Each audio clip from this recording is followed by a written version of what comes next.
नमस्कार दोस्तों, स्वागत है आपका रोशन हॉरर स्टोरीज में। दोस्तों, हम आपके लिए लेके आते हैं मनपसंद डरावनी कहानियां। तो आप लोगों का भी फर्ज बनता है आप हमें सपोर्ट करो। बस आपसे एक लाइक और एक सब्सक्राइब, क्योंकि आपके लाइक और सपोर्ट को देखकर हमें प्रोत्साहन मिलता है। तो दोस्तों, सब्सक्राइब जरूर करें, क्योंकि यहाँ हर कहानी सिर्फ सुनी नहीं जाती, महसूस की जाती है। तो दोस्तों, शुरू करते हैं आज की कहानी। शाम के करीब 7 बज चुके थे। लखनऊ शहर की गलियों में हल्की बारिश की बूंदें टपक रही थीं। सड़कों पर धुंध उतरने लगी थी। 4 दोस्त, रवि, अंकित, सौरभ और विवेक, कॉलेज के बाद मिलने वाले पुराने यार थे। लंबे समय से प्लान बना रहे थे कि एक नाइट रोड ट्रिप करेंगे। उस रात उन्होंने अचानक तय किया, चलो यार, आज निकलते हैं नैनीताल की तरफ। बस ऐसे ही रात की ट्रिप। रवि गाड़ी चला रहा था, काली स्कॉर्पियो। पीछे सौरभ और विवेक बैठे थे, दोनों के हाथों में चिप्स और कोल्ड ड्रिंक। अंकित, जो हमेशा थोड़ा डरपोक था, बार बार कह रहा था, यार रात में जाना जरूरी है क्या? सुबह चलते तो ठीक रहता। रवि ने हंसते हुए कहा, भूत प्रेत से डर गया? चल ना भाई, रात में ट्रिप का मजा ही कुछ और है। गाड़ी शहर से बाहर निकल चुकी थी। सड़कें अब सुनसान थीं, दोनों ओर घना जंगल और बीच में संकरा रास्ता। बारिश बंद हो चुकी थी, लेकिन धुंध इतनी थी कि हेडलाइट्स भी साफ रास्ता नहीं दिखा पा रही थी। रात के लगभग 10 बजे होंगे। रवि ने रेडियो ऑन किया, पुराने गाने बजने लगे। अचानक बीच में रेडियो में शोर आया, फिर एक अजीब सी आवाज सुनाई दी, मत जाओ उस रास्ते, वापस लौट जाओ। सब हक्के बक्के रह गए। विवेक ने हंसते हुए कहा, भाई ये तो किसी हॉरर मूवी की तरह लग रहा है। रवि बोला, सिग्नल चला गया होगा, कुछ नहीं।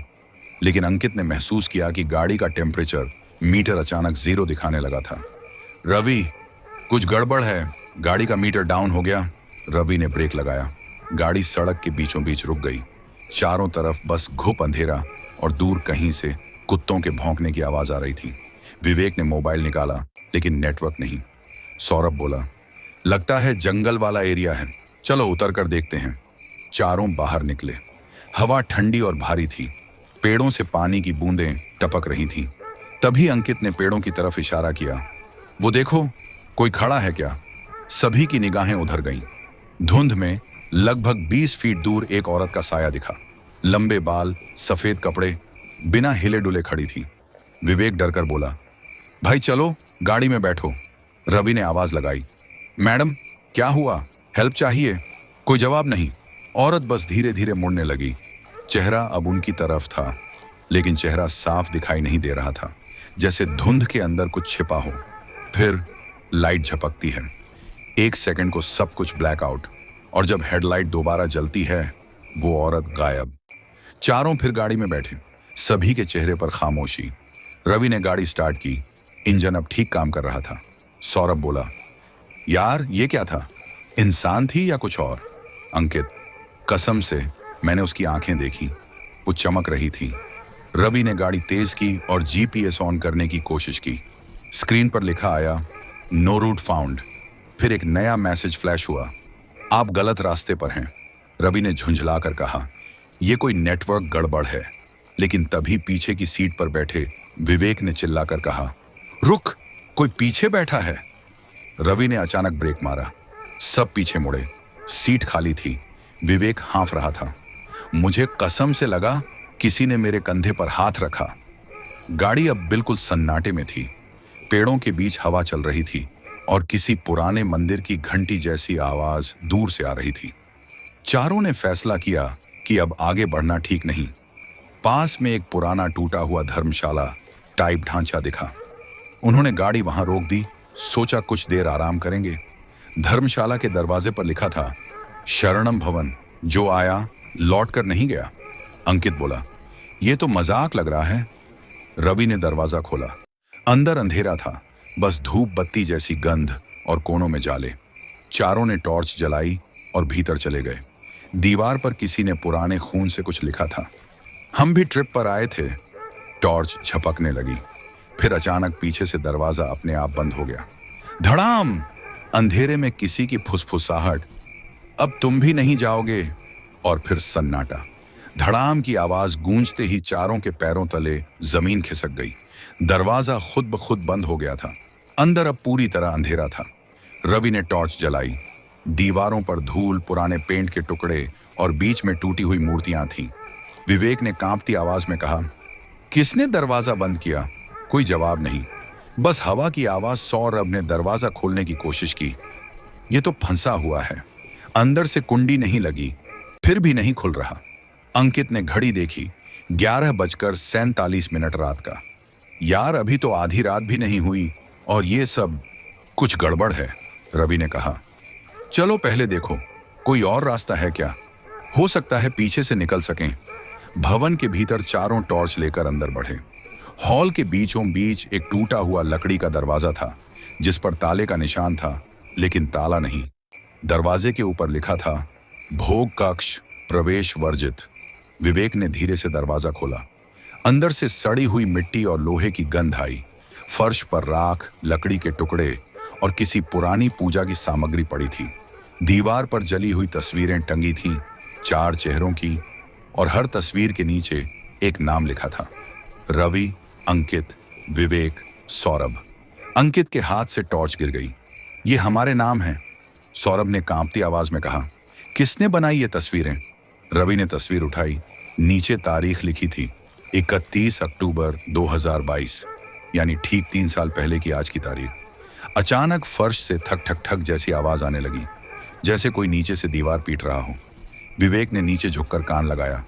कोई नीचे है, कोई मदद मांग रहा है, सौरभ ने कहा। कहीं ये तहखाना तो नहीं? चारों ने चारों तरफ देखा। एक कोने में लोहे की जंजीर लगी चौखट थी। वो किसी सीढ़ी जैसे रास्ते को ढक रही थी। रवि ने उसे उठाने की कोशिश की। जंजीर भारी थी, लेकिन किसी अदृश्य ताकत ने जैसे उसे ऊपर उठा दिया। ठंडी हवा का झोंका आया और दीवारों पर टंगी सारी तस्वीरें नीचे गिर पड़ी। चलो नीचे देखते हैं, शायद कोई बाहर जाने का रास्ता हो। रवि नीचे उतरते ही माहौल और ठंडा हो गया। सिर्फ टॉर्च की रोशनी थी। दीवारों पर काले धब्बे और पुराने हाथों के निशान थे। किसी ने नाखूनों से दीवारें खुरची थीं। अचानक विवेक चिल्लाया, मेरे पैर के नीचे कुछ हिला। टॉर्च की रोशनी नीचे गई। वहां एक पुरानी खोपड़ी पड़ी थी, साथ में कुछ टूटी चूड़ियां और जले हुए फोटो। अंकित ने हिचकते हुए पूछा, ये क्या कोई पूजा की जगह लग रही है? तभी पीछे से किसी की फुसफुसाहट, यहां मत खड़े रहो। सब पीछे मुड़े, कोई नहीं था। रवि ने आवाज लगाई, कौन है? दीवार पर टॉर्च की रोशनी पड़ी। किसी ने लिखा था, हम भी दोस्तों के साथ आए थे, अब यहां सदा के लिए हैं। चारों के चेहरे पीले पड़ गए। सौरभ ने कहा, ये वही लोग होंगे जो 3 साल पहले गायब हुए थे। तहखाने के बीचों बीच एक बड़ा गोल चक्र बना था, 4 दियों के साथ, और बीच में एक पुरानी डायरी रखी थी। रवि ने उठाई। कवर पर लिखा था, पंडित घनश्याम शरणम भवन का इतिहास। उसमें लिखा था, यह भवन 1932 में यात्रियों के ठहरने के लिए बनाया गया था, लेकिन एक रात यहां कुछ लोगों ने तांत्रिक साधना की और भोग कक्ष में 4 दोस्तों की बलि दी। तब से जो भी 4 लोग साथ आते हैं, भवन उन्हें अपनी आत्मा के लिए बुला लेता है। अंकित ने पढ़ते ही डायरी फेंक दी। इसका मतलब हम? रवि ने बीच में काटा, बकवास, ये सब फालतू बातें हैं। लेकिन तभी दियों में खुद ब खुद आग जल उठी। चारों दियों की लौ अलग अलग दिशाओं में झुक रही थी, जैसे किसी को बुला रही हूं, और हवा में गूंज उठा वही वाक्य, जो आया वो गया नहीं। अचानक सौरभ गायब हो गया। तीनों ने चारों तरफ देखा। सौरभ, कहां गया तू? नीचे से एक चिल्लाहट, बचाओ! रवि ने टॉर्च नीचे की तरफ घुमाई। एक गड्ढे जैसा छेद था, जिसमें सौरभ का पैर फंसा था। वो किसी हाथ जैसी चीज से नीचे खींचा जा रहा था। रवि और अंकित ने उसे पकड़ने की कोशिश की, लेकिन वो हाथ ठंडे और हड्डी जैसे थे। सौरभ की आवाज धीमी होती गई, मुझे छोड़ दो, कोई मुझे बुला रहा है। और अगले ही पल वो गायब, बस उसका जूता रह गया। तीनों एक दूसरे की तरफ देखने लगे। अब डर उनके अंदर तक उतर चुका था। ऊपर से दीवार पर पुरानी घड़ी टिक टिक कर रही थी। सुइयां 12 बजे पर पहुंची और उसी पल धर्मशाला के ऊपर वाले हिस्से से घंटी की आवाज आई, टन टन टन। अंकित ने धीरे से कहा, अब हमें बाहर निकलना होगा, वरना सुबह शायद हम भी तस्वीर बन जाएंगे। रवि ने सिर उठाया। दीवार पर अब 5वीं तस्वीर टंगी थी। उसमें सौरभ का चेहरा था और नीचे लिखा था, स्वागत है सौरभ। रात के ठीक 12 बज चुके थे। धर्मशाला के अंदर सन्नाटा अब ऐसा था कि दिल की धड़कन तक सुनाई दे रही थी। रवि, अंकित और विवेक तीनों दीवार से टिककर सांसें संभाल रहे थे। अभी कुछ मिनट पहले उनके दोस्त सौरभ जमीन के अंदर गायब हो गया था। अंकित की आवाज कांप रही थी। वो जिंदा है ना? हमें वापस जाकर देखना चाहिए, विवेक बोला। नीचे कोई है ही नहीं, वो जगह मानो निगल गई उसे। रवि गुस्से में बोला, बस डरने से कुछ नहीं होगा, हमें बाहर निकलना है इस श्राप वाली जगह से अभी। लेकिन दरवाजा जहां से वो आए थे वहां अब दीवार बन चुकी थी। सफेद दीवार जिस पर ताजा पेंट जैसा गीलापन था और बीच में वही शब्द, अब 3 बचे हैं। अचानक हवा में धीमी सी आवाज गूंजी, नीचे आओ, भोग अधूरा है। तीनों ने मुड़कर देखा। तहखाने के बीचों बीच बनी गोल आकृति चमकने लगी थी। दियों की लौ हरे रंग की हो गई थी और बीच में कोई परछाई बन रही थी। रवि धीरे धीरे आगे बढ़ा। कौन है वहां? सामने आओ। फर्श कांपने लगा, दीवारों से राख झड़ने लगी और फिर वही सौरभ दिखा। लेकिन अब उसका चेहरा वैसा नहीं था। उसकी आंखें काली, होंठ नीले और शरीर से धुआं उठ रहा था। वो बोला, तुम लोग क्यों भाग रहे हो? पूजा पूरी करनी है। अंकित पीछे हटते हुए चिल्लाया। तू इंसान नहीं रहा सौरभ। सौरभ मुस्कुराया। तुम्हें क्या लगा ये ट्रिप हमने खुद प्लान की थी? नहीं, हमें बुलाया गया था। विवेक ने कांपते हाथों से वही पुरानी डायरी उठाई जो तहखाने में मिली थी। उसके एक फटे हुए पन्ने पर लिखा था, भोग कक्ष में 4 जीवों की आत्मा हर 3 वर्ष बाद चक्र पूरा करती है। पहले जो 4 आए वे अब पुजारी बनकर दूसरों को बुलाते हैं। अंकित बोला, मतलब सौरभ अब उनका हिस्सा बन गया? रवि ने कहा, नहीं, वो हमें भी खींचने आया है। सौरभ की आवाज गूंजने लगी। एक बार जब कोई इस रास्ते से गुजरता है तो शरणम भवन खुद उसे बुलाता है। तुम सब पहले भी यहां आ चुके हो। तीनों एक दूसरे की तरफ देखने लगे। अंकित ने हकलाते हुए कहा, पहले भी, लेकिन हमें याद नहीं। सौरभ बोला, यादें मिटा दी जाती हैं। हर 3 साल बाद वही 4 दोस्त, वही रात, वही श्राप। रवि ने टॉर्च घुमाई और पीछे वाले कोने में एक छोटा सा लकड़ी का दरवाजा देखा। चलो उधर से निकलते हैं। तीनों भागे। दरवाजे के पीछे लंबा गलियारा था। दीवारों पर पुराने नाम खुदे हुए, राजेश, सुमित, देव, अजय। हर नाम के आगे लिखा था 31 अक्टूबर। विवेक ने धीरे से कहा, हर साल वही तारीख, वही रात। अचानक दीवारों से राख जैसी परछाइयां निकलने लगी। हजारों सायों की फुसफुसाहट, मानो हर मृत आत्मा बोल रही हो, भाग नहीं सकते, तुम चुने जा चुके हो। रवि ने पूरी ताकत से दरवाजा खोला। सामने खुला मैदान था और दूर उनकी स्कॉर्पियो खड़ी थी। तीनों बाहर भागे। बारिश शुरू हो चुकी थी। रवि ने गाड़ी स्टार्ट की। इंजन चालू, चलो जल्दी बैठो। अंकित और विवेक बैठ गए। गाड़ी ने स्पीड पकड़ी, लेकिन सड़क फिर वहीं जंगल वाला रास्ता था। कुछ मिनट बाद अंकित बोला, रवि, ये रास्ता वही नहीं है? रवि ने जीपीएस देखा। स्क्रीन पर लिखा था, आप शरणम भवन की ओर जा रहे हैं। विवेक चिल्लाया, नहीं, ये कैसे हो सकता है? हम निकल चुके थे। रवि ने ब्रेक मारा। गाड़ी वहीं रुकी जहां से उन्होंने शुरुआत की थी। सामने फिर वही टूटा हुआ शरणम भवन और इस बार दरवाजे पर लिखा था, अब 2 बचे हैं। अंकित ने घड़ी देखी। अब भी 12 बजे ही थे। वक्त आगे बढ़ ही नहीं रहा था। रवि ने कहा, यह जगह समय को रोक लेती है। विवेक बोला, तो अब क्या करें? तभी पीछे से वही भारी आवाज, भोग कक्ष अधूरा है। उन्होंने मुड़कर देखा। सौरभ वहीं खड़ा था, लेकिन इस बार उसके पीछे कई आत्माएं थीं। उनके शरीर अधजले, चेहरों पर खून और आंखों में आग। रवि ने जमीन से लोहे की छड़ उठाई। तू चाहे जो भी हो, मैं पीछे नहीं हटूंगा। सौरभ मुस्कुराया। यही कहा था तूने पिछली बार भी। विवेक और अंकित चौंके। पिछली बार? सौरभ बोला, हाँ, पिछली बार तुम तीनों मुझे बचाने आए थे और अब तुम्हारी बारी है। आकाश में बिजली गिरी। एक जोरदार धमाका हुआ।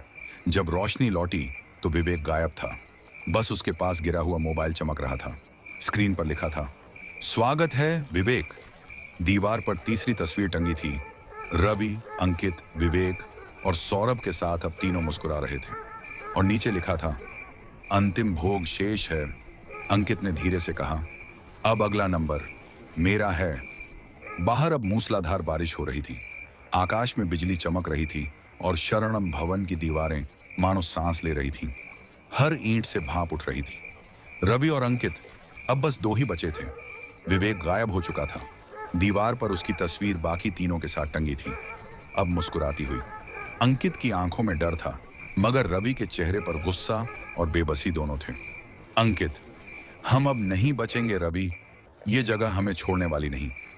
रवि, जब तक मैं जिंदा हूं किसी दीवार में नहीं समाऊंगा। रवि ने गाड़ी की ओर दौड़ लगाई, पर इस बार गाड़ी वहीं खड़ी नहीं थी। सड़क की जगह अब एक कीचड़ भरा दलदल था। अंकित बोला, वो देखो, भवन फिर चमक रहा है। शरणम भवन अब लाल रोशनी में नहा चुका था। दरवाजे पर लिखा था, अंतिम भोग आरंभ। अंदर से फुसफुसाहटें आने लगी, हजारों आवाजें, मानो हर दीवार में कोई आत्मा छिपी हो। भोग पूरा करो, भोग पूरा करो। रवि ने टॉर्च जलाई और अंकित का हाथ पकड़ा। आओ अंदर चलो, अब ये जगह हमें छोड़ने वाली नहीं। दोनों अंदर गए। सामने वही गोल चक्र बना हुआ था। दियों में अब काली लौ जल रही थी। बीच में एक लोहे की थाली रखी थी जिसमें 4 नाम खुदे थे, रवि, अंकित, विवेक, सौरभ। अंकित धीरे से बोला, इस थाली में हमारा नाम खुद किसने किया? तभी पीछे से किसी की आवाज, तुम्ही ने पिछली बार। दोनों मुड़े। वहां विवेक और सौरभ खड़े थे, लेकिन अब वे इंसान नहीं थे। राख जैसे चेहरे, गहरे साए और आंखों में धधकती आग। सौरभ बोला, श्राप का चक्र अधूरा नहीं रह सकता, हर बार 4 ही चाहिए। रवि ने चिल्लाकर कहा, क्यों हमें? हमने क्या किया था? विवेक ने शांत आवाज में कहा, 3 साल पहले इसी जगह तुम सब आए थे। शराब पीकर मजाक में मंदिर तोड़ा और तांत्रिक की साधना बीच में रोक दी थी। उस तांत्रिक ने मरने से पहले कहा था, हर 3 वर्ष बाद तुम खुद लौटोगे अपनी आत्मा लाने। अंकित रोने लगा, हमें याद नहीं, हमें कुछ याद नहीं। सौरभ, श्राप याद नहीं रखता, बस पूरा होता है। रवि ने लोहे की छड़ उठाई, अगर यही सच है तो मैं ये चक्र यहीं खत्म करूंगा। उसने दियों को बुझाने की कोशिश की। जैसे ही एक दिया बुझा, हवा चीखने लगी, दीवारें हिलने लगीं और भवन की छत से राख बरसने लगी। सौरभ और विवेक दोनों उसके सामने आ गए। उनकी आंखों से लाल धुआं निकलने लगा। भोग को कोई नहीं रोक सकता, रवि ने चिल्लाकर कहा। अगर 4 की जरूरत है तो मैं खुद अपनी आत्मा दूंगा, लेकिन अंकित को जेन दूंगा। अचानक पूरा भवन कांप उठा। फर्श के बीचों बीच बनी गोल आकृति लाल हो गई। रवि ने अंकित को धक्का देकर दरवाजे की ओर धकेला। भाग, पीछे मत देखना, अंकित चिल्लाया। नहीं, मैं तुझे अकेला नहीं छोड़ूंगा, रवि ने मुस्कुराकर कहा। कभी कभी एक को मरना पड़ता है ताकि बाकी जी सकें। और अगले ही पल लाल लौ में वो कूद गया। भवन हिल गया, एक तेज विस्फोट हुआ, दीवारें गिर गईं, दिए बुझ गए और चारों तरफ बस राख फैल गई। अंकित बाहर गिरा। बारिश थम चुकी थी। धीरे धीरे धुंध छंट रही थी। सुबह की हल्की रोशनी आ रही थी। वो पीछे मुड़ा। शरणम भवन अब वहां नहीं था, बस खाली मैदान और राख की हल्की परत। अंकित रोने लगा। रवि, तूने मुझे बचा लिया। उसने सड़क की ओर कदम बढ़ाया। स्कॉर्पियो वहां खड़ी थी, जैसे कभी गई ही ना हो। वो गाड़ी में बैठा और इंजन स्टार्ट किया। रेडियो अपने आप चालू हो गया। आज की हेडलाइन, 3 साल पहले गायब हुए 4 दोस्तों में से एक जिंदा मिला। अंकित मुस्कुराया। अब सब खत्म, लेकिन तभी रेडियो की आवाज बदल गई। अभी नहीं, एक भोग बाकी है। उसके बगल वाली सीट पर रवि बैठा था। चेहरा जल चुका, लेकिन आंखें जिंदा थीं।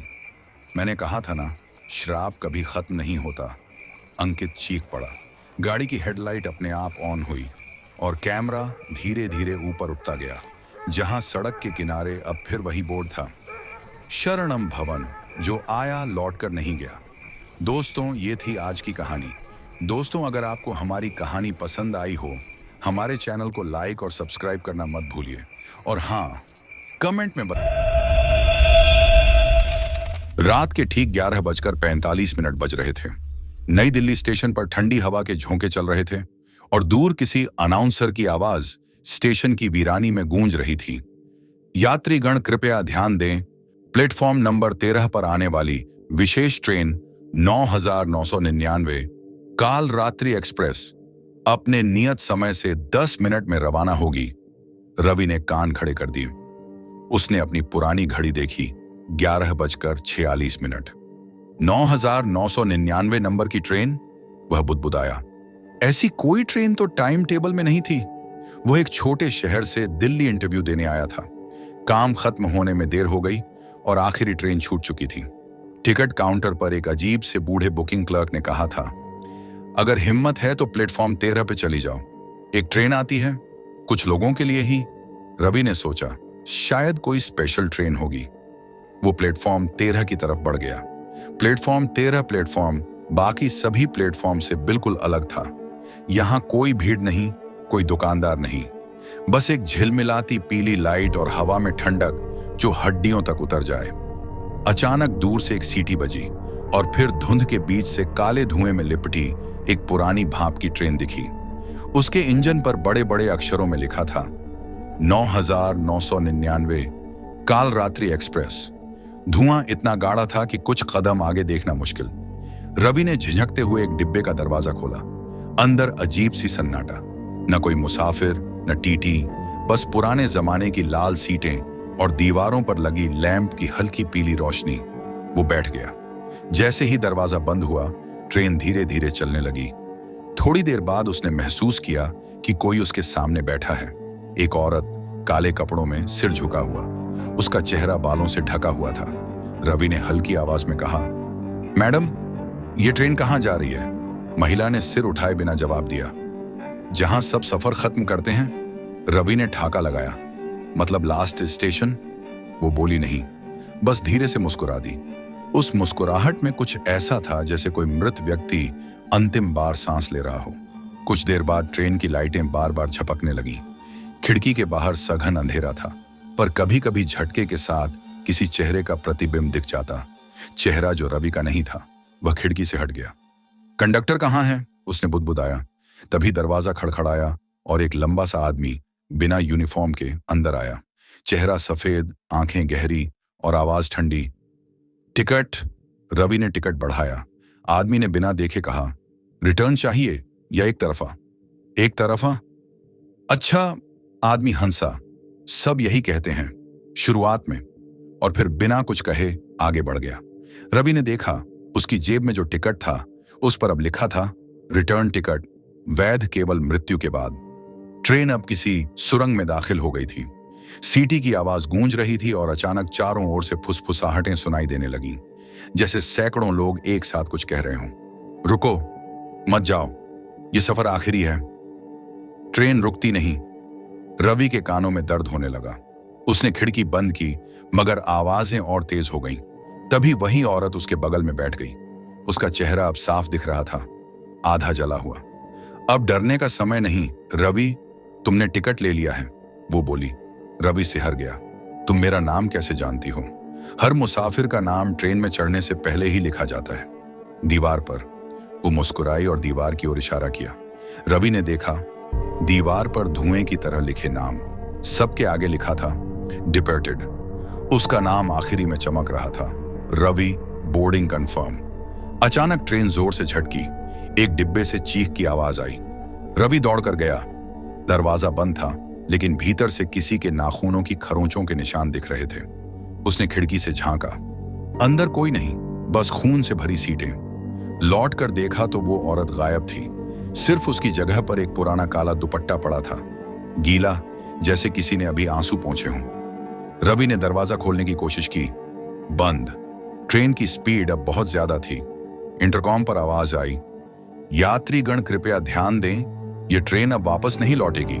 अपने अतीत से मिलने के लिए तैयार रहें। ट्रेन अब किसी वीरान मैदान से गुजर रही थी। खिड़की से बाहर झांकते ही रवि का दिल जम गया। वो वही जगह थी जहां कुछ साल पहले उसके दोस्तों का एक ट्रेन एक्सीडेंट में निधन हुआ था। वो खुद उस हादसे से बच गया था, क्योंकि उस दिन वो ट्रेन मिस कर गया था। अब उसी ट्रैक पर वही ट्रेन, वही सीट नंबर, और सामने की दीवार पर जलते हुए नाम, राहुल, दीपक, संजय, उसके पुराने दोस्त। और अब उस लिस्ट में एक नया नाम जुड़ रहा था, रावी, आगमन, पुष्टि। रवि अब पूरी तरह डर के शिकंजे में था। ट्रेन 9,999 की रफ्तार बढ़ती जा रही थी। बाहर का अंधेरा अब काला नहीं, लाल हो गया था, जैसे खून में भीगी रात दौड़ रही हो। वो सीट पर बैठा कांप रहा था, मगर उसके कानों में अब भी वो शब्द गूंज रहे थे, यह ट्रेन अब वापस नहीं लौटेगी। अचानक ट्रेन झटके के साथ रुक गई। दरवाजे अपने आप खुल गए। बाहर लिखा था, स्टेशन अंतिम नगर। कोई प्लेटफॉर्म नहीं, कोई लाइट नहीं, बस धुंध, राख और सन्नाटा। रवि ने झांका। सामने दूर एक छोटा सा बोर्ड था जिस पर खून से लिखा था, यहां उतरने वाले कभी वापस नहीं जाते। वो नीचे उतरने ही वाला था कि पीछे से वही ठंडी आवाज गूंजी, उतरोगे तो खत्म हो जाओगे। रवि पलटा। वही औरत खड़ी थी। अब उसका चेहरा पूरा साफ था, आधा जला, बाकी हिस्सा राख में सना, लेकिन आंखें इंसानों जैसी नहीं, खाली खड्डों जैसी थीं। तुम कौन हो? रवि चीखा। मैं उसी ट्रेन की पहली यात्री, वो बोली, जो 100 साल पहले पटरी से उतरी थी पर मंजिल तक नहीं पहुंच पाई। वो औरत दीवार पर उंगली से कुछ लिखने लगी, जैसे धुएं में चित्र बना रही हो। रवि ने देखा, एक पुरानी भाप की ट्रेन जिसमें सैकड़ों यात्री थे। 31 अक्टूबर 1925 की रात, दिल्ली से लखनऊ जाने वाली कालरात्रि एक्सप्रेस। उस रात ट्रेन कभी मंजिल तक नहीं पहुंची, क्योंकि किसी ने बीच रास्ते उसके इंजन मैन को मार दिया था। इंजन मैन की आत्मा तब से हर साल उसी दिन एक नई ट्रेन लेकर निकलती है और नए मुसाफिर बुलाती है। वो बोली, अब ये ट्रेन भटकती रहती है, मौत और जिंदगी के बीच। जो चढ़ गया वो कभी उतर नहीं सकता। रवि के हाथ कांपने लगे। लेकिन मैं तो बस रास्ता ढूंढ रहा था, मैं मरना नहीं चाहता। औरत हंसी। कोई भी नहीं चाहता रवि, पर किस्मत का टिकट कभी रद्द नहीं होता। ट्रेन फिर चल पड़ी। रवि ने देखा, अब हर डिब्बे में कोई ना कोई बैठा है। सभी के चेहरे राख जैसे, आंखें बुझी हुई। उनमें से एक ने धीरे से कहा, तुम जिंदा हो? रवि ने सिर हिलाया।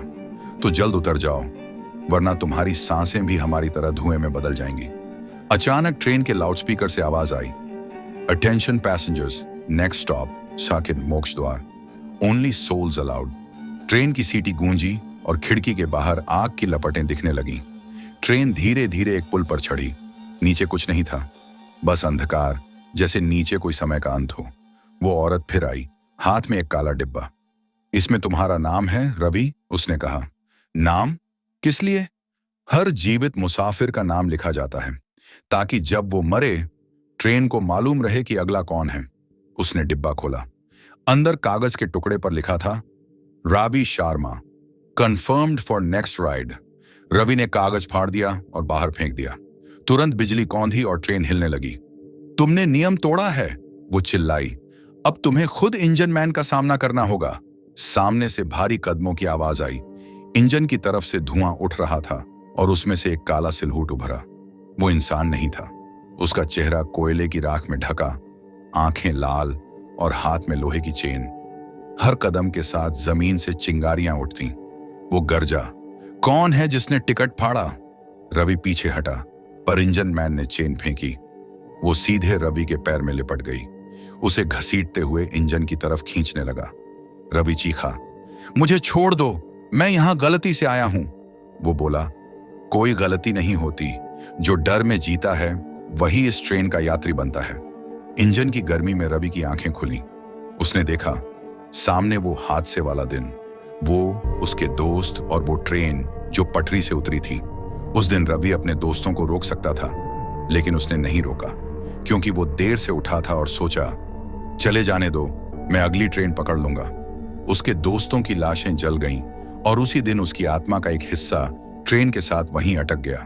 इंजन मैन बोला, अब हिसाब पूरा होगा। जो बच गया था वो अब सफर पूरा करेगा। औरत फिर आई, बोली, एक रास्ता है। क्या? अगर तुम किसी और जिंदा यात्री को इस ट्रेन में बुलाओ तो तुम्हारी आत्मा मुक्त हो सकती है। रवि सन्न रह गया। मतलब किसी और को मरना होगा? हाँ, वरना तुम सदा के लिए इस ट्रेन के चालक बन जाओगे। रवि की सांसें तेज हो गईं। उसके सामने मोबाइल पड़ा था। नेटवर्क नहीं, पर स्क्रीन पर लिखा था, कॉल समवन यू नो। उसने कांपते हाथों से नंबर डायल किया। उसका सबसे करीबी दोस्त अंकित। हेलो अंकित, स्टेशन 13 पे एक ट्रेन है, जल्दी आओ, बहुत जरूरी है। फोन कट गया। ट्रेन की लाइट फिर से चमकने लगी। वो औरत मुस्कुराई।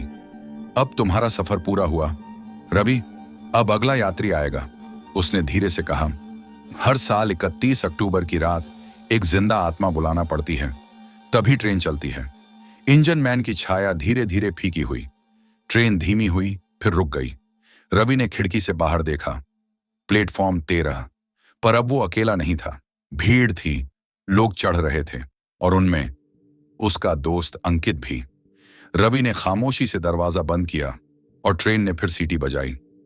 यात्रीगण कृपया ध्यान दें, काल रात्रि एक्सप्रेस अब रवाना होने वाली है। रात के 11:55 पर थे। नई दिल्ली स्टेशन पर ठंडी हवा में धुंध घुल रही थी। लाउडस्पीकर पर वही अजीब आवाज गूंजी। प्लेटफॉर्म नंबर 13 पर आने वाली विशेष ट्रेन 9999 काल रात्रि एक्सप्रेस कुछ ही देर में रवाना होगी। अंकित ने फोन देखा। रवि का मिस्ड कॉल और एक आखिरी मैसेज, जल्दी आ, जिंदगी और मौत के बीच फंसा हूं। अंकित हंसा। फिर मजाक कर रहा है ये? पर पता नहीं क्यों उसके दिल में एक अनजाना डर समा गया। वो ऑटो लेकर स्टेशन की तरफ भागा। जब वह वहां पहुंचा तो पूरा स्टेशन वीरान था। सिर्फ प्लेटफॉर्म 13 पर धुंध और पुरानी ट्रेन की हल्की सीटी। कोई इंसान नहीं, कोई चाय वाला नहीं, कोई लाइट नहीं, बस जंग खाई पटरी और हवा में जली हुई तेल की बूंद। अंकित ने बुदबुदाया, रवि? किसी ने जवाब नहीं दिया। वो ट्रेन के पास पहुंचा। उसके इंजन पर लिखा था 9999 काल रात्रि एक्सप्रेस। यही है। वो मुस्कुराया। देखता हूं किस किस्म का डर बना रखा है इसने। वो दरवाजा खोलकर अंदर चढ़ गया। डिब्बे में अजीब सी ठंडक थी। लाल सीटें, पीली लाइटें और हवा में पुरानी सी राख की गंध। वो आगे बढ़ा। एक सीट पर धूल जमी थी और उसी पर किसी ने उंगली से लिखा था, वेलकम अंकित। अंकित के पसीने छूट गए। रवि, तू यहीं है ना? बाहर आ। कोई जवाब नहीं। फिर अचानक लाइट टिमटिमाई। डिब्बे के आखिर में कोई बैठा था, काले सूट में, झुका हुआ और हाथ में एक पुराना टिकट। अंकित ने डरते हुए कहा, भाई ये ट्रेन कहां जा रही है? वो आदमी धीरे धीरे सिर उठाता है। वो रवि था। रवि की वापसी पर अब रवि वैसा नहीं था। उसकी आंखें काली, चेहरा पीला और होंठ सूखे, जैसे किसी ने उससे सारा खून खींच लिया हो। उसने मुस्कुराकर कहा, तू आ गया। मैं तेरा इंतजार कर रहा था अंकित। अंकित पीछे हटा। ये क्या है? तू ठीक है? रवि ने कहा। मैं अब ठीक नहीं, पर तू ठीक रहेगा अगर चुपचाप बैठ जाए। मतलब? ये ट्रेन जिंदा लोगों के लिए नहीं है, लेकिन तू यहां है, इसलिए अब या तो तू बचेगा या मैं। अंकित का गला सूख गया। क्या पागलपन बोल रहा है? रवि की आवाज टूटती हुई गूंजी। मैंने तुझे बुलाया ताकि मैं मुक्त हो जाऊं। अब ट्रेन तेरी है। अचानक इंजन की सीटी फटी। पूरा डिब्बा हिल गया। दरवाजे अपने आप बंद हुए और ट्रेन रफ्तार पकड़ने लगी। खिड़की से बाहर लपटों में लिपटा पुल और नीचे गहराई, जिसमें काले धुएं के चेहरों की भीड़ थी। लाउडस्पीकर से फिर वही आवाज आई, यात्रीगण कृपया ध्यान दें, काल रात्रि एक्सप्रेस अब मोक्ष द्वार की ओर जा रही है। अंकित चिल्लाया, रवि उतरना होगा। रवि शांत खड़ा रहा। अब बहुत देर हो चुकी है। ट्रेन के दूसरे डिब्बे से फुसफुसाहटें आने लगीं। अंकित ने झांका। हर सीट पर कोई बैठा था। सभी के चेहरे राख जैसे, आंखें खाली। एक बूढ़ा यात्री बोला, तुम नया हो? अंकित ने सिर हिलाया। तो जल्दी अपनी यादें छोड़ दो, वरना वो तुम्हें ले जाएगी। वो कौन? बूढ़ा मुस्कुराया। वो जो हर साल एक आत्मा ले जाती है। अचानक लाइट चली गई। पूरा डिब्बा अंधेरे में डूब गया और तभी दरवाजे पर परछाई, वही औरत जले चेहरे वाली। वो धीरे धीरे अंदर आई। हर कदम पर उसके पैरों के नीचे चिंगारियां उठी। चेहरा राख से भरा, आंखें बुझी हुई, होंठों से धुआं निकल रहा था। स्वागत है नए यात्री, वो बोली। अंकित पीछे हटा। तुम कौन हो? इस ट्रेन की रखवाली करती हूं, हर आत्मा की कीमत तय करती हूं। रवि धीरे से बोला, मैंने सौदा पूरा कर दिया, अब मुझे छोड़ दो। वो औरत मुस्कुराई। सौदा अधूरा है। नया यात्री तब तक जिंदा नहीं रहता जब तक वो किसी और को न बुलाए। अंकित चौंका।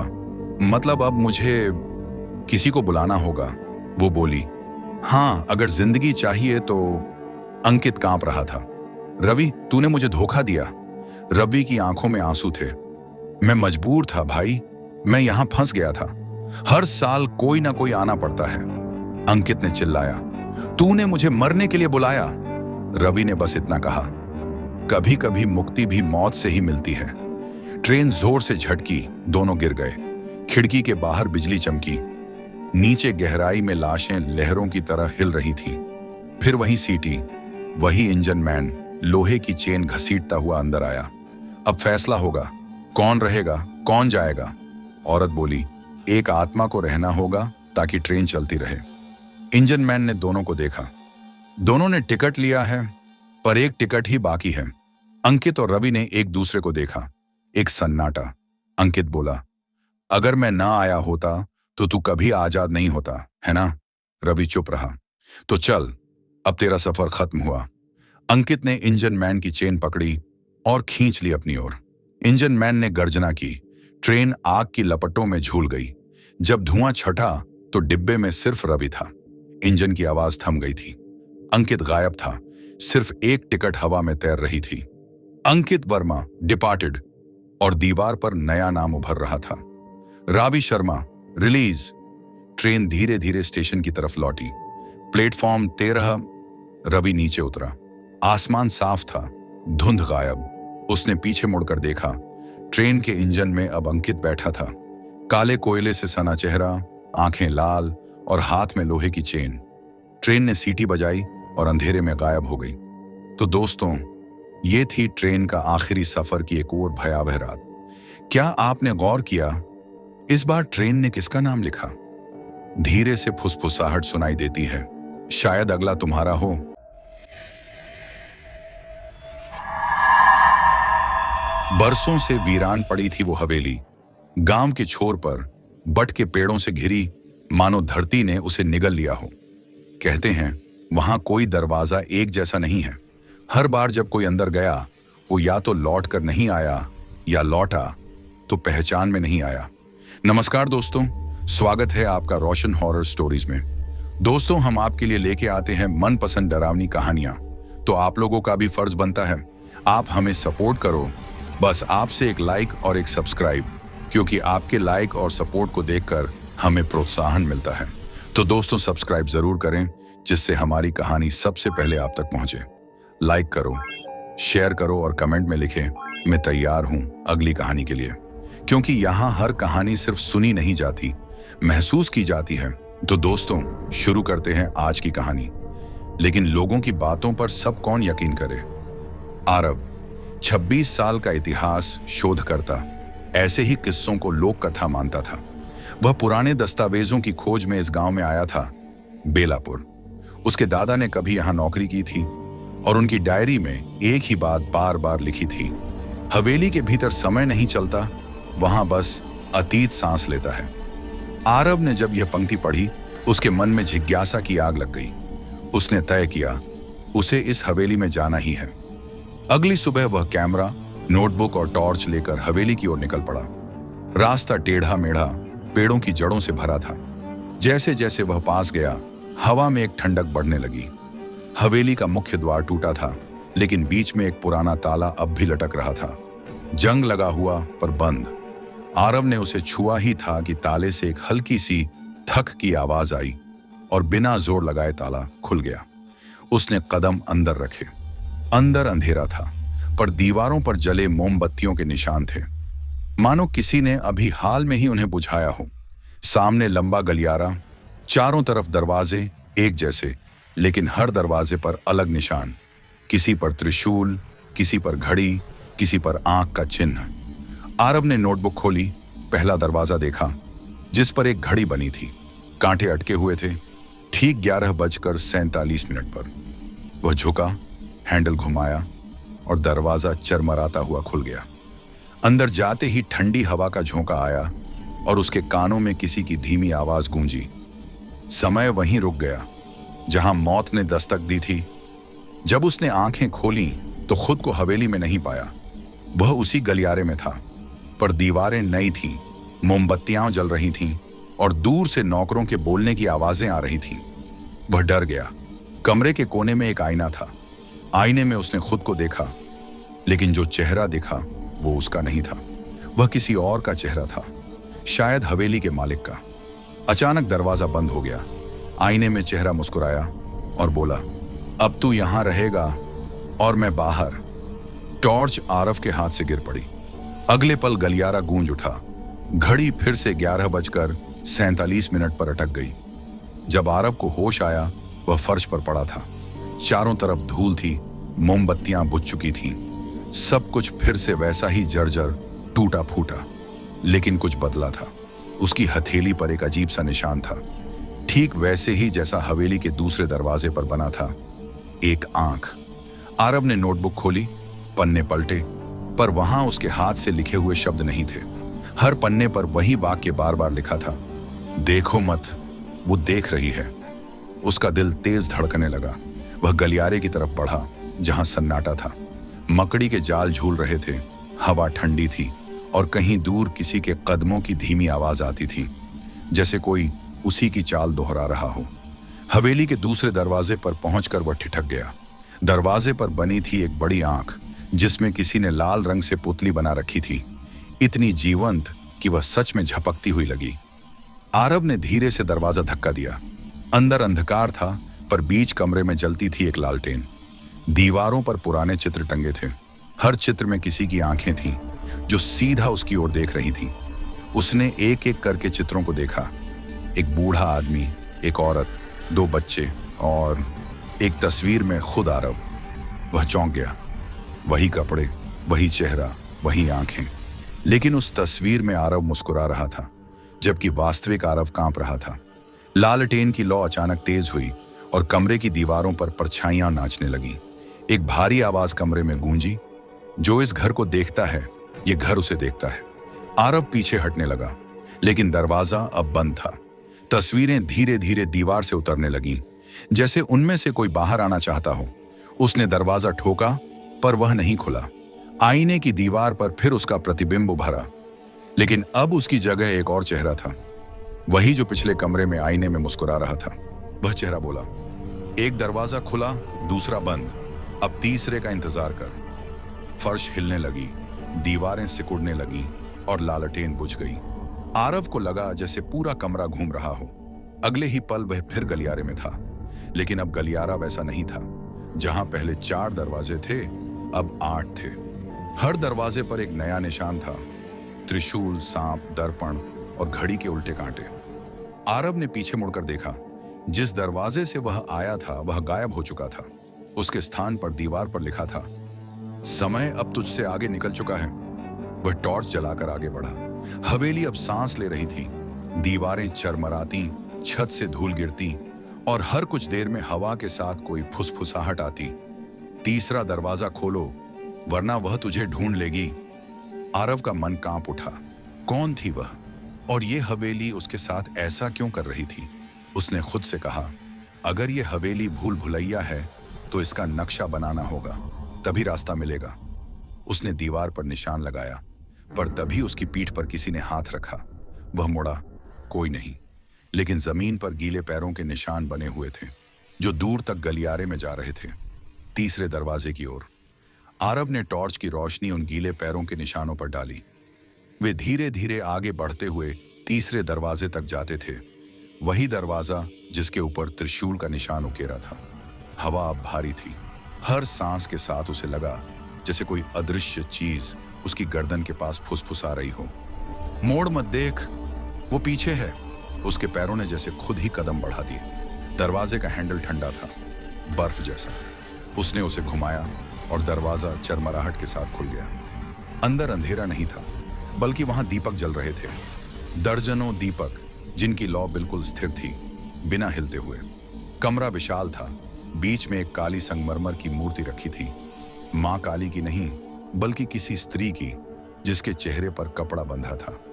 आरव आगे बढ़ा। दीवारों पर प्राचीन संस्कृत के मंत्र लिखे थे। वह उन्हें पढ़ नहीं पा रहा था, लेकिन हर बार जब वह किसी अक्षर को देखता, कानों में वही शब्द गूंजते, वह लौट आई है। उसने मूर्ति के पास पहुंचकर हाथ बढ़ाया। तभी एक दीपक बुझा, फिर दूसरा, फिर तीसरा, और कुछ ही पल में पूरा कमरा अंधेरे में डूब गया। अंधेरे में किसी ने धीरे से कहा, क्यों लौट आया तू? आरव घूम गया, टॉर्च जलाने की कोशिश की, पर वह नहीं जली। हवा में सड़ी हुई मिट्टी और गीले बालों की गंध थी। उसने दीवार छूकर रास्ता टटोला, तभी उसकी उंगलियां किसी नरम और ठंडी चीज से टकराईं। वह पीछे हटा, लेकिन अब उसके पीछे भी किसी के कदमों की आहट थी। एक धीमी सांस, एक सिसकी, और फिर एक हाथ उसके कंधे पर। आरव ने टॉर्च को झटका दिया। इस बार वह जल उठी। रोशनी सीधी मूर्ति पर पड़ी, और अब मूर्ति पर कपड़ा नहीं था, वहां चेहरा था, आरव का। उसने चीख मारी और पीछे भागा। दरवाजे की जगह दीवार थी। वह चारों तरफ घूमता रहा, पर हर दिशा में वही चेहरा उभरता गया। दीवारों पर, छत पर, फर्श पर, हर जगह उसका ही चेहरा, और हर चेहरा मुस्कुराता हुआ। कमरे के बीचों बीच हवा गाढ़ी होने लगी, जैसे धुआं। उस धुएं में एक आकृति उभरी, एक स्त्री, लंबे खुले बालों के साथ। उसका चेहरा धुंधला, पर आंखें लाल। वह बोली, तू जो खोज रहा है वो खुद तुझे खोज चुका है। ये हवेली तेरी नहीं, तू हवेली का हिस्सा है। आरव ने सिर हिलाया, चीखा, नहीं, मैं बस एक खोज करता हूं। वह मुस्कुराई। हर खोज का अंत मिलन में होता है, और तू अब भूल भुलैया बन चुका है। उसके हाथ हवा में उठे, और आरव को लगा जैसे जमीन उसके पैरों के नीचे से खिसक रही हो। वह गिरा, गिरता ही गया, जैसे हवेली की कोई नींव नहीं थी, सिर्फ अंधकार का कुआं था। जब उसने आंखें खोली, वह फिर गलियारे में था, लेकिन अब हवेली वैसी नहीं रही। दीवारों पर खून से लिखे शब्द थे, स्वागत है आरव, और सामने चौथा दरवाजा, जिस पर बना था एक दर्पण का निशान, और उस पर किसी ने अपनी उंगली से नाम लिखा था, आरव। गलियारे में सन्नाटा था। हर दीवार पर उसके अपने कदमों की परछाइयां हिल रही थीं, पर एक नहीं, कई, जैसे उसके भीतर से कई आरव निकल आए हों। सामने चमक रहा था दर्पण का दरवाजा। उस पर हवा में नमी जमी थी, और बीच में उसकी ही उंगलियों से लिखा नाम, आरव। वह कुछ पल उसे देखता रहा, फिर बोला, अगर यही रास्ता है तो चलो देखते हैं, हवेली मुझे कहां ले जाती है। उसने दरवाजे को छुआ। दर्पण में लहरें सी उठी, मानो पानी हो। एक ठंडी लहर उसके शरीर में दौड़ गई, और वह भीतर खींचता चला गया। जब उसे होश आया, वह अब हवेली में नहीं था, वह उसी गलियारे में था, लेकिन सब कुछ उल्टा। दीवारों पर लगी घड़ियां उल्टी दिशा में चल रही थीं। दीपक की लौ नीचे की ओर झुक रही थी, और उसके अपने पैर दीवारों पर चल रहे थे। उसने घबराकर पीछे देखा। वहां उसका ही एक और रूप खड़ा था। वह दूसरा आरव मुस्कुराया और बोला, कितनी बार कहूं, बाहर निकलना नहीं है, तू अब मेरे अंदर है। आरव पीछे हट गया। तू कौन है? दूसरा आरव बोला, वही जो तू बनने वाला था। दर्पणों से भरा यह गलियारा जैसे उसकी आत्मा का आईना बन गया था। हर शीशे में उसका कोई रूप झलकता, एक रोता हुआ, एक डरता हुआ, एक गुस्से में, और एक जो चुपचाप देख रहा था। धीरे धीरे वे सारे रूप बोलने लगे, तू हमें यहां छोड़ आया था। तेरे हर झूठ, हर लालच, हर डर का घर यही है। यह हवेली तेरे भीतर थी, आरव। आरव के कानों में शोर गूंजने लगा। वह चीखा, चुप रहो, मैं यहां सच खोजने आया था। तभी एक शीशा टूटा, और उसके भीतर से वही लाल आंखों वाली औरत बाहर निकली। उसके बाल जमीन पर घिसटते हुए लंबे हो गए थे, और उसकी आवाज फुसफुसाहट से गूंज में बदल चुकी थी। सच? तू सच चाहता है? सच ये है कि हवेली ने तुझे नहीं बुलाया, तू खुद आया था, क्योंकि तू पहले से इसका हिस्सा था। आरव की सांसें तेज हो गईं। उसे याद आया, उसके दादा की डायरी में एक बात लिखी थी, जो हवेली में गया वह वंश में लौटकर फिर कभी वैसा नहीं रहा। क्या वही उसके दादा थे? क्या वह खुद उसी श्राप की अगली कड़ी बन चुका था? औरत धीरे धीरे पास आई। उसने दर्पण की ओर इशारा किया, देख, तेरी जगह अब खाली नहीं है। आरव ने मुड़कर देखा। हर दर्पण में अब वह औरत उसके रूप में खड़ी थी। हर शीशे में उसका ही चेहरा, पर आंखें लाल और होंठों पर मुस्कान। वह पीछे हटने लगा, लेकिन दर्पणों ने उसे चारों ओर से घेर लिया। अब कोई रास्ता नहीं था। हर शीशा उसके करीब आने लगा, जैसे दर्पण नहीं, दीवारें हों जो उसे निगलना चाहती हों। अचानक पूरा गलियारा हिला, दर्पण टूटने लगे, आवाजें गूंजने लगीं। एक और आत्मा हवेली में समा गई। एक और दरवाजा बंद हुआ। आरव चीखता रहा, लेकिन आवाज बाहर नहीं आई। और जब सब शांत हुआ, वह गायब था। सिर्फ एक नया दर्पण वहां खड़ा था, जिसमें अब आरव का चेहरा दिख रहा था, मुस्कुराता हुआ। और दरवाजे के ऊपर लिखा था, जो खुद से भागे वो हवेली में समा जाए। अब हवेली के गलियारे में फिर सन्नाटा है। सिर्फ हवा चलती है और दीवारें फुसफुसाती हैं। अगला कौन? तो दोस्तों, ये थी आज की कहानी। अगर इस कहानी ने तुम्हारे दिल की धड़कन थोड़ी तेज कर दी है, तो याद रखना, ये सिर्फ कहानी नहीं थी। कहीं ना कहीं कोई अब भी उस हवेली में भटक रहा है। अगर हिम्मत है, वीडियो को लाइक करो, कमेंट में बताओ, क्या तुमने भी वो आवाज सुनी?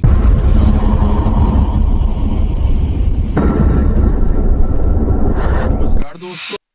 क्या आपने कभी महसूस किया है कि अकेले रात को लंबी सड़क पर यात्रा करते वक्त किसी अजीब से साए का पीछा करने की भावना आपके अंदर बढ़ने लगती है? जब एक ट्रक ड्राइवर जो दिन रात सड़क पर सफर करता है, अपनी गाड़ी को अंधेरे में चलाता है, तो उसे बहुत सी डरावनी चीजों का सामना करना पड़ता है। यह कहानी उस डर की है जिसे मैं, राजू, ने अपनी जिंदगी के सबसे भयावह सफर में महसूस किया। यह कहानी तब की है जब मैं एक सामान्य ट्रक ड्राइवर था और रात के अंधेरे में अपनी यात्रा पर निकला था। लेकिन क्या मैं जानता था कि इस सफर में मेरी मुलाकात एक ऐसी चीज से होगी जो सिर्फ डरावनी नहीं, बल्कि मेरी आत्मा तक को हिला देने वाली थी।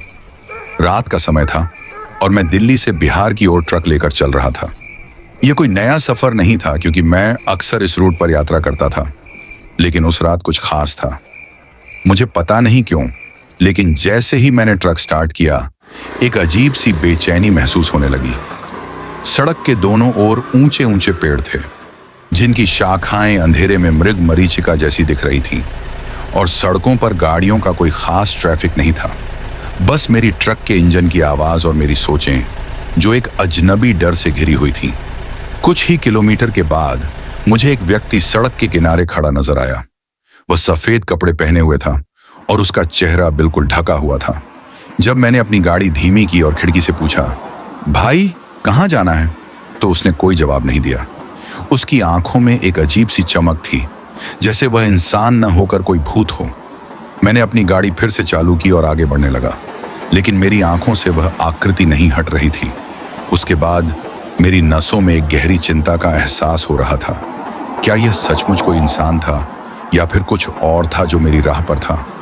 जैसे जैसे मैं ट्रक चला रहा था, सड़क के किनारे से एक आवाज आने लगी। पहले तो मैंने सोचा कि यह किसी जानवर की आवाज हो सकती है, लेकिन जैसे जैसे आवाजें तेज होती गईं, मुझे महसूस हुआ कि यह कुछ और ही है। ये आवाजें जैसे मेरे कानों में गूंज रही थीं, और उनका स्रोत कहीं दूर नहीं, बल्कि मेरे आसपास ही था। मैंने ध्यान से सुना, और अब यह साफ हो चुका था कि यह कोई महिला की चीखें थीं। कभी तो लगता कि वह मदद के लिए पुकार रही है, कभी तो लगता कि वह किसी को गालियां दे रही थी। ये आवाजें लगातार मेरे कानों में गूंज रही थीं। अब मुझे डर लगने लगा था, लेकिन मैंने ट्रक की गति बढ़ा दी और उन आवाजों को नजरअंदाज करने की कोशिश की। लेकिन अचानक मुझे आगे एक पुल के पास कोई आकृति दिखी। वह एक औरत थी जो सड़क के बीचों बीच खड़ी थी। उसका चेहरा एकदम विकृत और भयानक था, और वह मुझे देखते हुए चुपचाप खड़ी रही।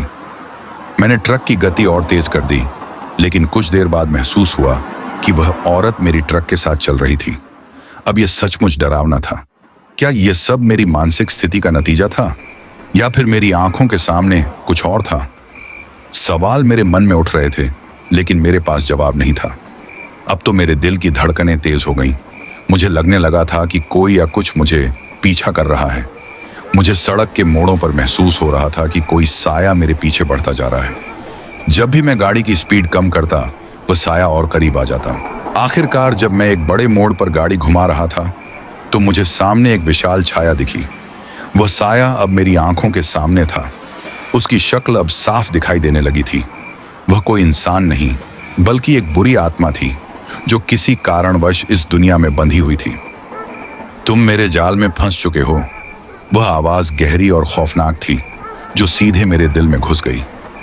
वह साया अब मेरे ट्रक के पास आ चुका था, और मुझे अब यह साफ दिखने लगा था कि वह किसी तरह का प्रेतात्मा था। तुम मुझसे बच नहीं सकते, वह साया बोला, और धीरे धीरे मेरी गाड़ी के पास आ गया। मेरी सांसें रुकने लगीं, और मुझे अब यह पूरी तरह से समझ आ गया था कि मेरी यात्रा अब जीवन और मौत के बीच का सफर बन चुकी थी। सड़क पर चलते हुए मुझे अचानक एक अजीब सी ठंडी हवा का एहसास हुआ। यह हवा जैसे मेरी आत्मा को कंपाती जा रही थी। जैसे ही मैं ट्रक की खिड़की से बाहर देखता, वह साया और पास आता चला जाता। मेरे सिर में अजीब सी आवाजें गूंज रही थीं। मुझे ऐसा महसूस हो रहा था जैसे मेरी आंखों के सामने एक अंधेरे अतीत का पर्दा खींचा जा रहा हो। क्या यह कोई भूतिया प्रेत था या फिर वह सिर्फ मेरी मानसिक स्थिति का नतीजा था? मेरे मन में यह सवाल था, लेकिन उस साए के पास आते ही मुझे एहसास हुआ कि यह कुछ और ही था। यह एक आत्मा थी जिसे किसी ने शाप दिया था, और अब यह आत्मा मेरी आत्मा को अपनी गिरफ्त में लेने के लिए तैयार थी। मैंने हिम्मत जुटाई और ट्रक की गति तेज कर दी, लेकिन वह आत्मा अब मेरे साथ हो चुकी थी। मैं यह समझ नहीं पा रहा था कि क्या हो रहा था, लेकिन मैं बस इस डरावने अनुभव से निकलने का रास्ता खोज रहा था। अब मुझे यकीन हो गया था कि मैं किसी बुरी ताकत के जाल में फंस चुका हूं। हर जगह वह साया था, मेरे पीछे, मेरे सामने, हर मोड़ पर। मैं पूरी तरह से घबराया हुआ था, लेकिन मेरे पास एक ही रास्ता था, आगे बढ़ना और उस डर से लड़ना। सड़क पर अब हर चांदनी रात की तरह अंधेरा फैल चुका था।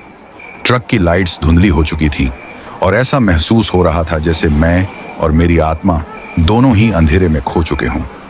वह साया जो अब मेरे साथ था, वह कभी मेरे सामने आ जाता, कभी मेरे ट्रक के पीछे। फिर जैसे ही सुबह का पहला उजाला आया, वह साया अचानक गायब हो गया। मैं यह नहीं समझ पा रहा था कि यह सब सच था या फिर यह सिर्फ एक डरावनी कल्पना थी। जब सुबह की पहली किरण दिखी तो मुझे यह एहसास हुआ कि मैं किसी तरह उस डरावने अनुभव से बाहर निकल आया हूं। ट्रक की लाइट्स अब पूरी तरह से काम कर रही थीं और वह साया जो मेरी आत्मा को घेरने आया था अब गायब हो चुका था। मैंने ट्रक को चालू किया और बिना रुके अपनी मंजिल की ओर बढ़ने लगा, लेकिन मेरे मन में वह खौफनाक रात और वह साया अब भी जिंदा था। क्या मैं फिर से कभी उसी रास्ते से गुजरूंगा? क्या मुझे फिर से वही अनुभव होगा? रात लगभग 1 बजे था। ठंडी हवा ऐसा महसूस करा रही थी जैसे किसी ने अदृश्य हाथों से गर्दन पकड़कर सांस रोक दी हो। हाईवे के बीचों बीच खड़ी सफेद बस की हेडलाइट्स धुंध में डूब चुकी थीं। बस खराब नहीं हुई थी, ड्राइवर मर चुका था। ड्राइवर की गर्दन सीट की पीछे वाली रॉड पर इस तरह अटकी थी जैसे किसी ने उसे उल्टा घुमाकर तोड़ दिया हो। चिल्लाने की आवाजें बंद हो चुकी थीं, बस अब खामोश थी और सड़क के उस मोड़ पर जहां कोई रुकता नहीं, वहीं था चौराहा नंबर 27। नाम है अर्पित, पेशे से डॉक्यूमेंट्री फिल्म मेकर। उसका काम था भारत के अजीब अजीब अनसुलझे केस, रहस्यमयी जगहें और डरावने स्थलों पर रिसर्च करके वीडियो बनाना। एक दिन उसे एक ईमेल आया, अगर तुम असली डर जानना चाहते हो, चौराहा नंबर 27 आओ। यहाँ सड़क नहीं, लोग गायब होते हैं और जो लौटता है वो इंसान नहीं रहता। साथ में एक लोकेशन भेजी गई थी, गांव शिवपुर, जिला बेतालगढ़। ये जगह इंटरनेट पर नहीं थी। गूगल मैप पर सिर्फ जंगल, पहाड़ और दरिया, पर लोकेशन पिन बिल्कुल वहां था जहां सड़क बीच में खत्म हो जाती थी। अर्पित को लगा शायद कोई मजाक है, लेकिन अगले ही रात उसके घर की घंटी बजी। दरवाजे के बाहर कोई नहीं, पर जमीन पर एक पुरानी लकड़ी की तख्ती पड़ी थी। उस पर कील से लिखा था, 27 तुम्हें बुला रहा है। खून के धब्बे अब भी ताजा थे। अर्पित ने अपने दोस्तों को साथ चलने को कहा।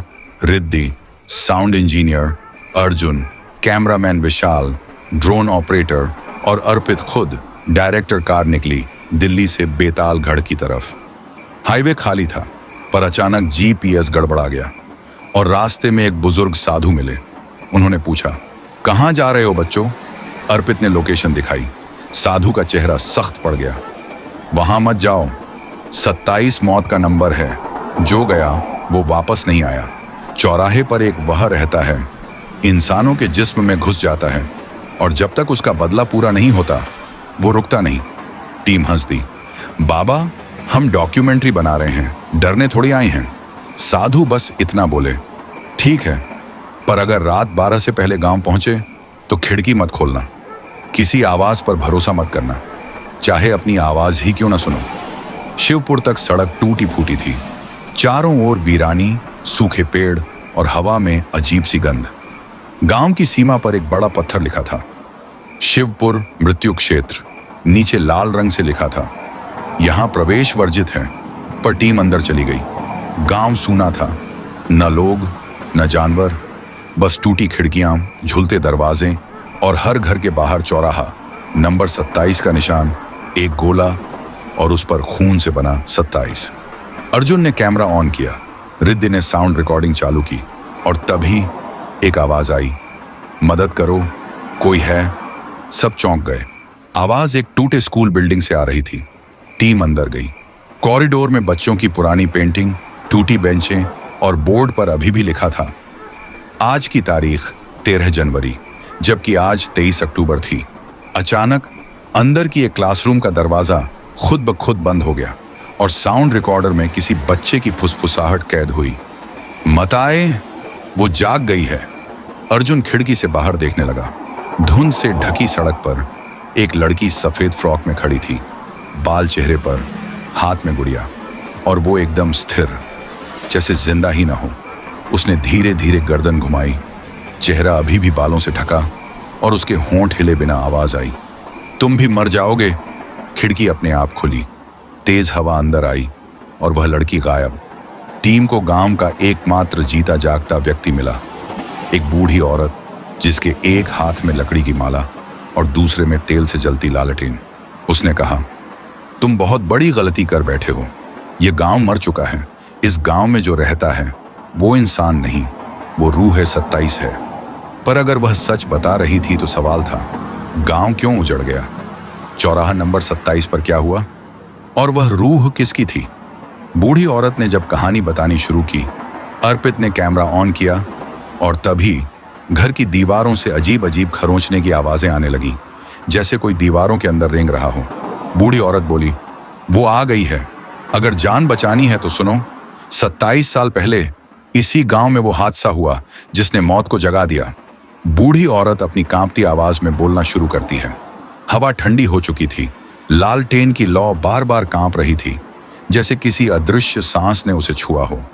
बूढ़ी औरत बोली, आज से 27 साल पहले इस गांव में एक मास्टरनी रहती थी।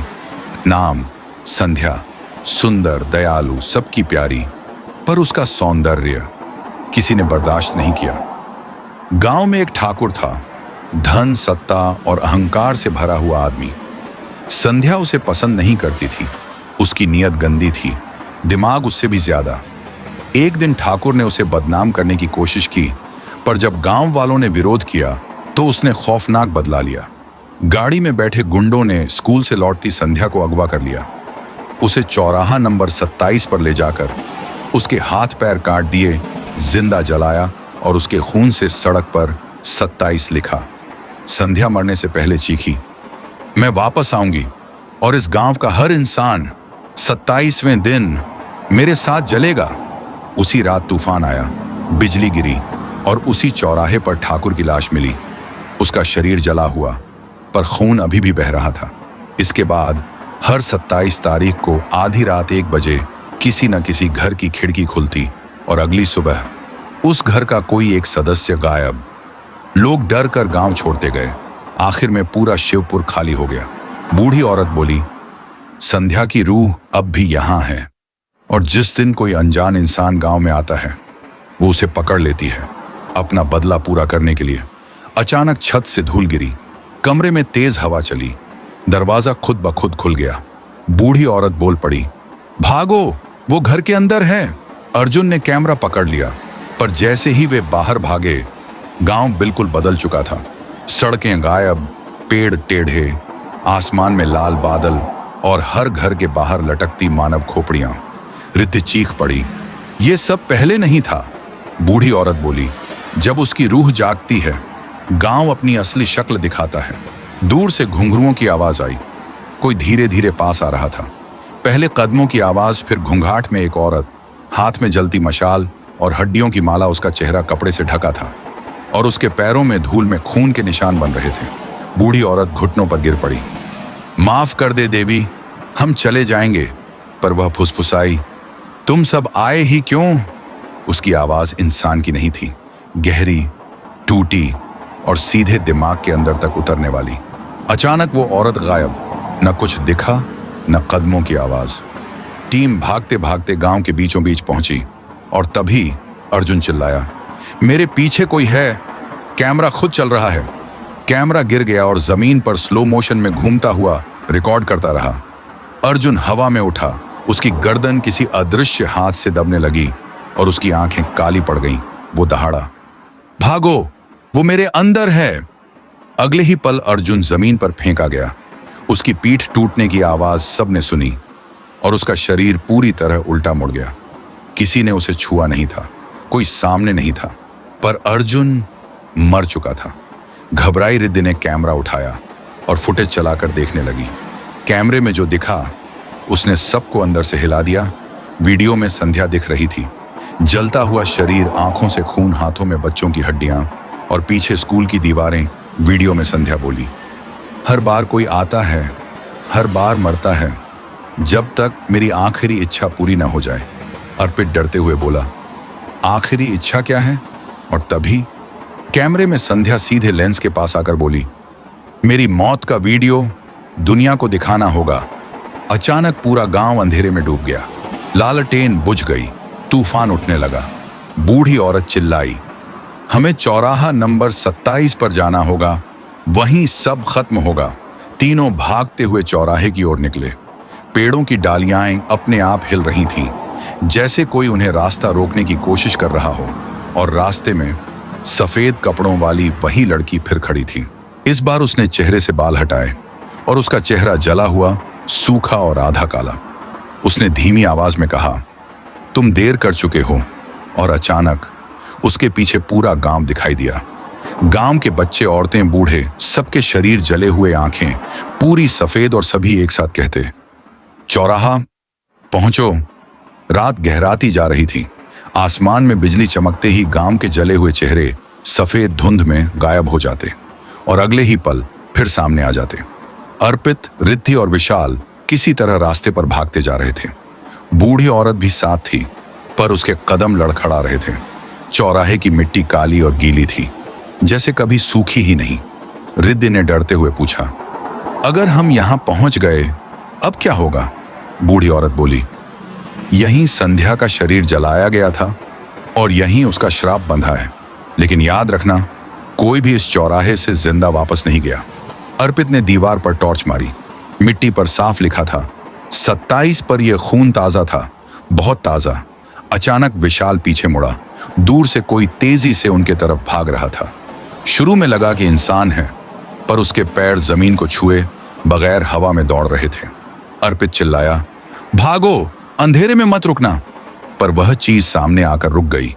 वह अर्जुन था, लेकिन उसका शरीर तिरछा, हड्डियां टेढ़ी, गर्दन पूरी उल्टी, आंखें पूरी सफेद, और उसके मुंह से आवाज निकली, कौन मरना चाहेगा पहले? विशाल ने डर कर कैमरे का ट्राइपॉड उठाया और उसकी तरफ फेंका, पर ट्राइपॉड हवा में रुक गया, जैसे किसी ने पकड़ लिया हो। अगले ही पल ट्राइपॉड इतनी जोर से वापस फेंका गया कि वह सीधे विशाल की छाती में घुस गया। खून फव्वारे की तरह निकला। विशाल जमीन पर गिर पड़ा, हड़बड़ाकर सांस लेने की कोशिश करता रहा। कुछ ही सेकंड में उसका शरीर ठंडा हो गया। अर्जुन की लाश मुस्कुराई, एक और बच गया। रिद्धि रो पड़ी। अर्पित उसे पकड़कर पीछे खींचता रहा। बूढ़ी औरत जमीन पर बैठ गई, आंखें बंद की और मंत्र पढ़ने लगी। लेकिन तभी रिद्धि चीखने लगी, तुम हमें क्यों मार रही हो? हमने क्या किया? संध्या ने अपनी उंगली उसके होंठों पर रखी। उंगली जमीन तक लंबी थी, हड्डियों जैसी काली। क्योंकि तुम इंसान नहीं, कैमरा हो, आंख हो, और दुनिया तुम्हारे वीडियो पर यकीन करती है। फिर उसने हाथ हवा में उठाया और जमीन फट गई। अचानक चौराहे से लपटें उठीं और राख से इंसानी हाथ बाहर निकलने लगे। सारे गांव के जले हुए लोग जमीन से उठ खड़े हुए। जले हुए बच्चे, बिना आंखों वाली औरतें, आधे शरीर वाले आदमी और काली राख से बने कंकाल, सब एक साथ बोले, खत्म करो। उसकी आवाज बदल गई। वह हंसने लगी, धीरे धीरे गहरी राक्षसी हंसी। चेहरे की झुर्रियां मिटने लगीं। शरीर सीधा हुआ और वह बूढ़ी नहीं रही। उसकी आंखें काली पड़ गईं। वह बोली, 27 साल हो गए, कितने लोग मरे, कितना मांस जला, पर अब आखिरी खेल शुरू होगा। अर्पित और रिद्धि स्तब्ध। बूढ़ी औरत ने अपनी गर्दन उंगलियों से फाड़ी और उसके अंदर से वही सफेद कपड़ों वाली लड़की निकली। वो संध्या थी। बूढ़ा शरीर गिर गया और लाल धुआं उठने लगा। संध्या के शरीर पर जलने के निशान, झुलसे हुए बाल, आंखों में अजीब सफेद चमक। वह बोली, मैं किसी से बदला नहीं चाहती।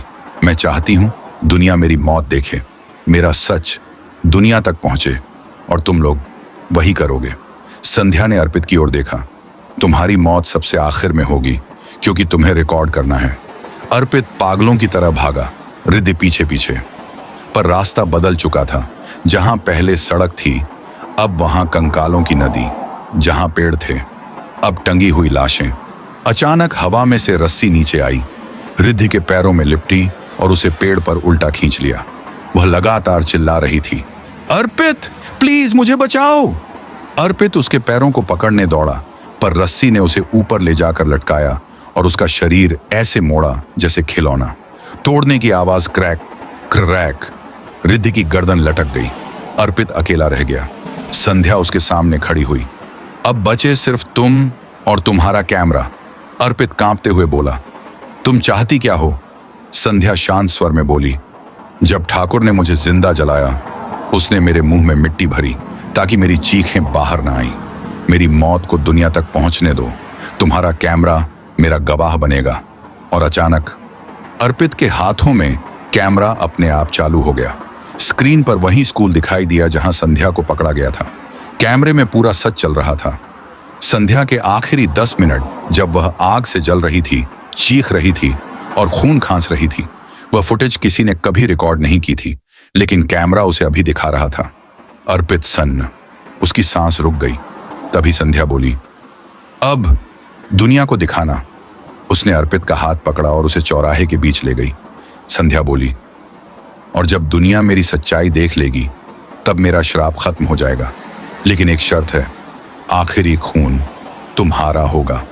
अर्पित ने भागने की कोशिश की, पर जमीन से राख के हाथ निकले और उसके पैरों को पकड़ लिया। संध्या ने उसके सीने पर हाथ रखा और धीरे धीरे उसकी सांसें निकालने लगी। अर्पित की आंखें काली होने लगी, पर वह आखिरी ताकत से बोला, मैं तुम्हें दुनिया दिखाऊंगा। संध्या रुक गई। उसकी आंखों में पहली बार इंसानी आंसू आए। वह बहुत धीमे स्वर में बोली, अगर सच बाहर गया तो गांव की सारी आत्माएं मुक्त हो जाएंगी और मैं वापस वही बन जाऊंगी जो कभी थी। अचानक आसमान से बिजली गिरी। भूकंप जैसा झटका लगा। कंकाल चीखने लगे। संध्या ने अपना हाथ सीने से हटाया और अर्पित बेहोश हो गया। अर्पित ने आंखें खोली, सिर भारी, शरीर दर्द से टूटा हुआ। उसने चारों तरफ देखा।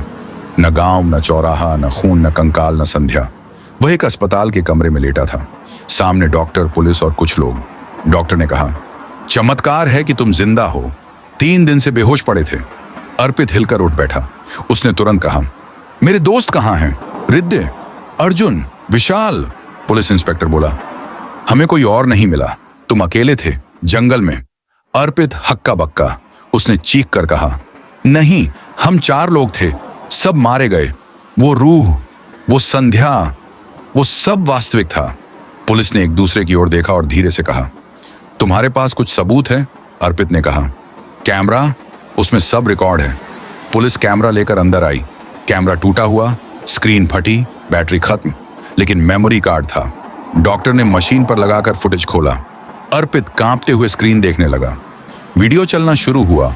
न कोई रूह, न आग, न चौराहा, न बूढ़ी औरत, न बच्चों की हड्डियां। वीडियो में वही दिख रहा था। अर्पित अकेला जंगल में खुद से बात करता हुआ, खुद को दौड़ाता हुआ, हवा में मारता हुआ, जमीन पर गिरता, रोता, चिल्लाता हुआ। उसके दोस्त कोई नहीं। वह खुद जोर जोर से कह रहा था, संध्या, मैं आ रहा हूं, मत मारो। लेकिन कैमरे में वह अकेला था। पुलिस इंस्पेक्टर बोला, तुम शायद हेलुसिनेशन में थे। तनाव, रात, जंगल, दिमाग खेल करने लगता है। अर्पित का शरीर सुन्न हो गया। उसने कहा, नहीं नहीं, यह झूठ है, मैंने सब देखा। डॉक्टर बोला, तुम 3 दिन पहले जंगल में मिले थे। तुम्हारे पास किसी दोस्त का सामान नहीं मिला। तुम अकेले थे। अगली सुबह अर्पित को डिस्चार्ज कर दिया गया। घर जाकर उसने लैपटॉप में फिर फुटेज देखने की कोशिश की और इस बार फुटेज में आवाज आई, भागो मत, हम यहीं हैं। स्क्रीन हिलने लगी। डिस्प्ले पर सफेद फ्रॉक वाली लड़की दिखी, ठीक उसी तरह जैसी गांव में थी। अर्पित की धड़कन रुक गई। उसने वीडियो को वापस किया। अचानक फुटेज में अर्जुन दिखा, लेकिन यह वह वीडियो नहीं था जो कैमरे ने रिकॉर्ड किया था। यह नया एंगल था, नई आवाजें थीं, नई घटनाएं थीं। अर्जुन कैमरे की ओर देख रहा था। तू भाग कैसे गया दोस्त? हमें यहां अकेला छोड़ा है? अर्पित पीछे हट गया। अगले ही सेकंड रिद स्क्रीन पर आई, हम मर नहीं गए, तू हमें छोड़कर चला आया, अब बारी तेरी है। वीडियो खुद ब खुद फास्ट फॉरवर्ड हुआ और आखिरी फ्रेम में संध्या दिखी। तुम्हारी मौत आखिरी वीडियो होगी। Screen black. अर्पित घबराकर दरवाजा बंद करने लगा। अचानक मोबाइल बजा। अनजान नंबर से वीडियो कॉल। उसने कांपते हाथों से कॉल उठाई। कॉल में रिद्धि, अर्जुन और विशाल की लाशें चौराहा नंबर 27 पर लटक रही थीं और पीछे एक आवाज, आओ, जो छोड़ आए थे उन्हें लेने वापस आओ। फोन अपने आप बंद हो गया। अर्पित ने तुरंत बाहर निकलकर पुलिस स्टेशन फोन किया, पर फोन की स्क्रीन पर लिखा आया नो सिग्नल और आसपास वही पुरानी धुंध फैल गई। गली की बत्तियां एक एक करके बंद होने लगीं। अर्पित ने ऊपर देखा, उसके घर की दीवार पर खून से लिखा था 27 अभी पूरा नहीं हुआ। अर्पित डरते डरते लैपटॉप पर फुटेज अपलोड करने लगा।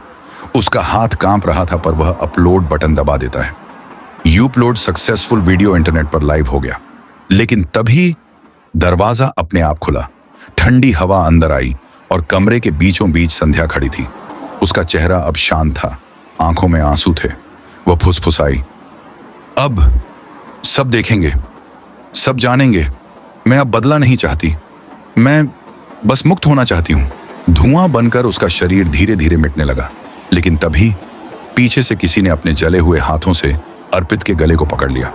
वह था अर्जुन। उसकी आंखें सफेद, आवाज फटी हुई, तेरे लिए यह खेल अभी खत्म नहीं हुआ, तू अकेला क्यों बचे? अर्पित की सांस रुक रही थी।